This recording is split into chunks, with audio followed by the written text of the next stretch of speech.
This story is a metaphor for climbing the corporate ladder, and you may be thinking that the rollerblades are a little goofy. But just last year, people were selling other people digital copies of monkeys to try and get ahead. So, rollerblades are really not that far-fetched. And who doesn't like a little speed in their life? So, rollerblades it is. But just remember that everyone struggles to get job interviews, so try not to get too discouraged. Good luck!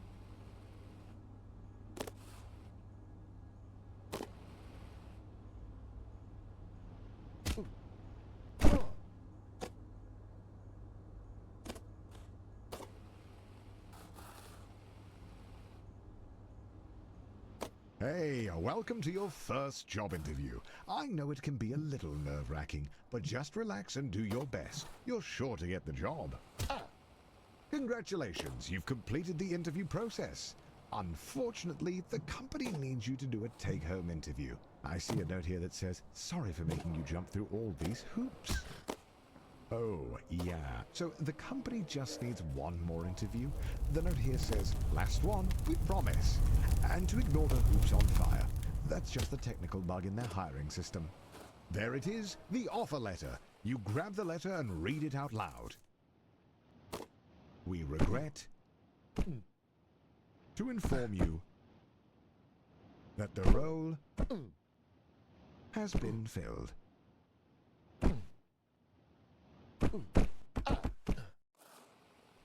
Going back to square one always stings, but you're not alone. This happens to everyone at some point in their lives. Luckily, your mom says that your Uncle Gerald has a friend who can hook you up with a job at their warehouse. I know it's your birthday, but the company saves money when the new hires do their training on Saturday nights. So it's time to get to work. Congratulations on completing your training. Go home, get some rest. Tomorrow is your first real day at work.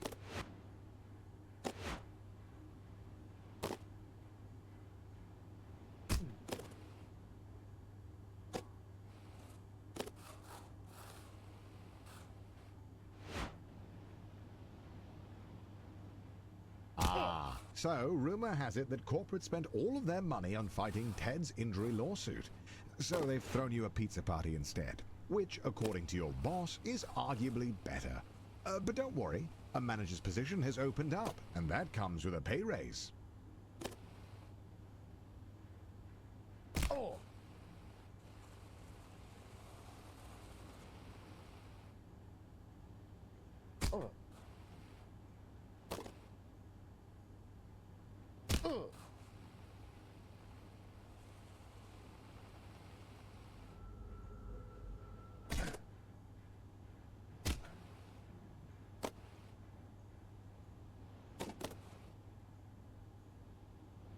Your mom walks into your room with a letter. You got the job. Tomorrow is your first day as an unpaid intern. What an honor.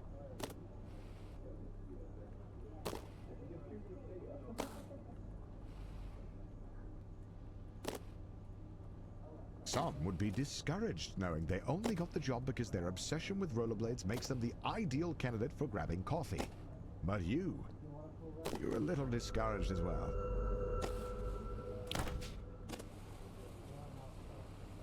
Congratulations, you've finished training. Now the real work begins. Your boss Bill has his office on the first floor and seems like a really nice guy. Great taste in coffee too. Hopefully you can really impress him with your grind set.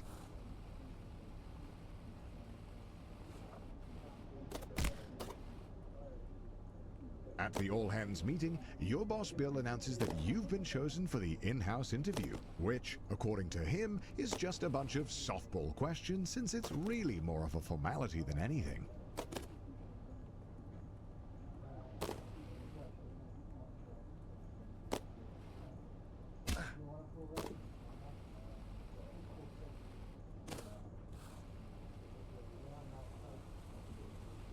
You did it. The job is yours. And as you watch the other interns get fired one by one, you can start to taste the prestige of being a junior financial analyst. You're ready to kick ass and make money, and you're all out of money. Unfortunately, being a junior financial analyst means you're just another cog in the corporate machine. no one is going to notice you if you don't make yourself stand out. Being a cog means doing a lot of the same thing over and over again. But the company wine mixer is coming up, and if you can make a good impression, it'll go a long way.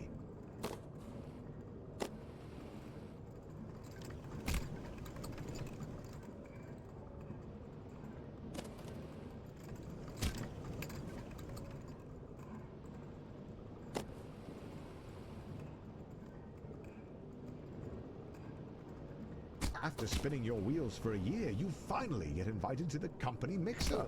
Rubbing shoulders with middle management has you inspired. You want to be one of them.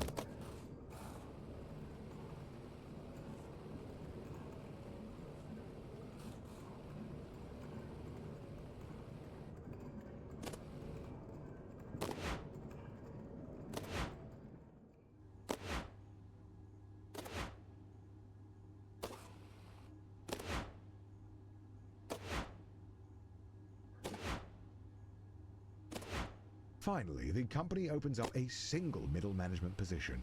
All you have to do is beat the rest of the applicants and the job is yours. Bumpers are a metaphor for the other applicants.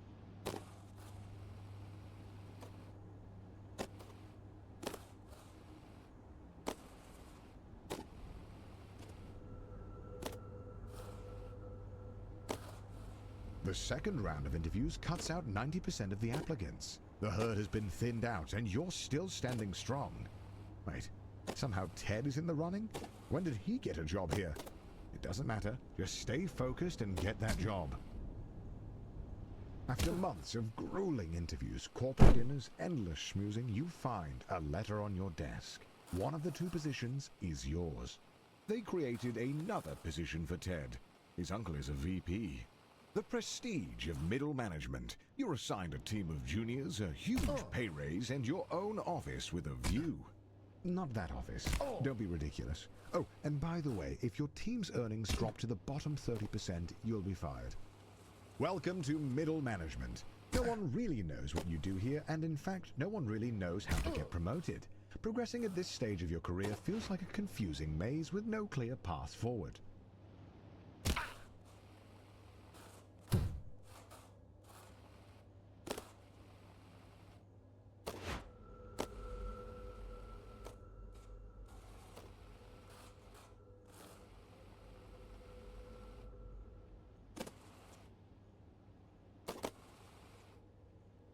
He calls you with a job offer, but you have to decide right now.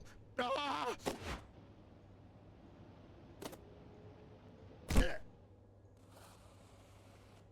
At this stage in your career, there are no safeguards. The only one who can convince the board to make you a department head is you.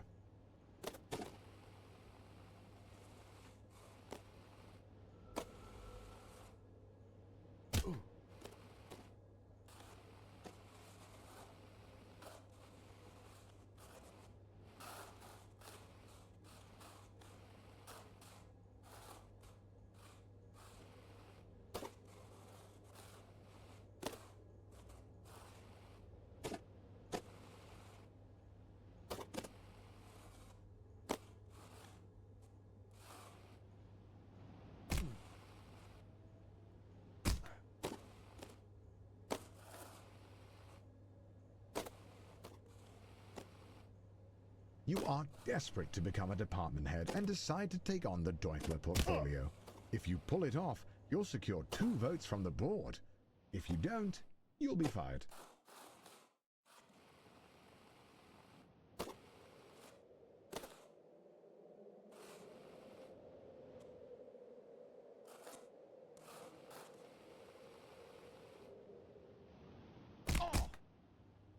You did it! You pulled off the Deutler portfolio, you crazy son of a gun. Unfortunately, the vote is tomorrow, and you're 1 vote short.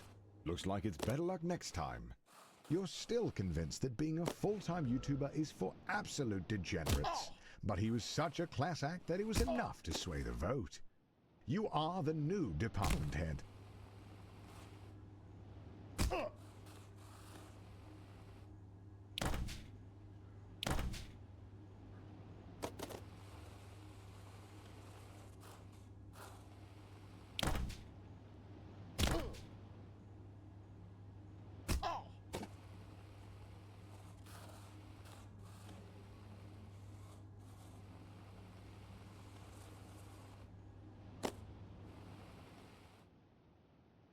The FBI sweep the whole leadership team into prison, just as you thought. They need a new VP.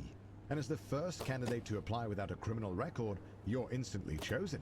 They don't even look at your resume.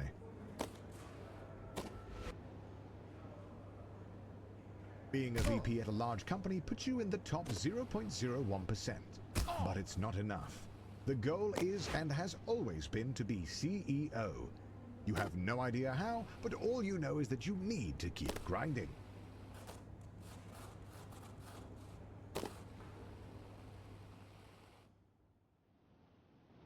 Oh!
You spend half of your salary on flying a board member to Wimbledon.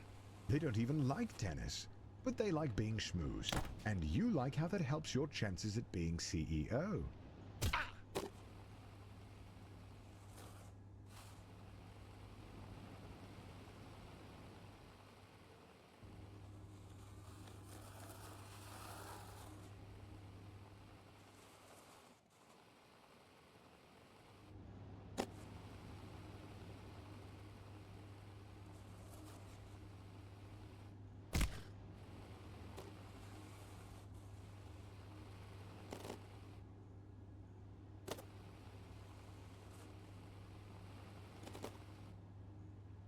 The CEO of your old company is considering retirement. There's only room at the top for one, but now's your chance.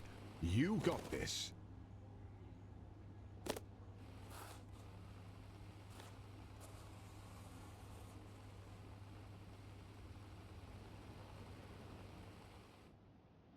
Just before the CEO of your old company retires, he gets arrested for embezzlement.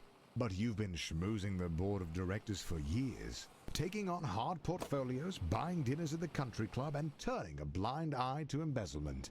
You're ready to take the leap. All of your hard work has finally paid off. The board of directors have voted, and you are appointed the CEO.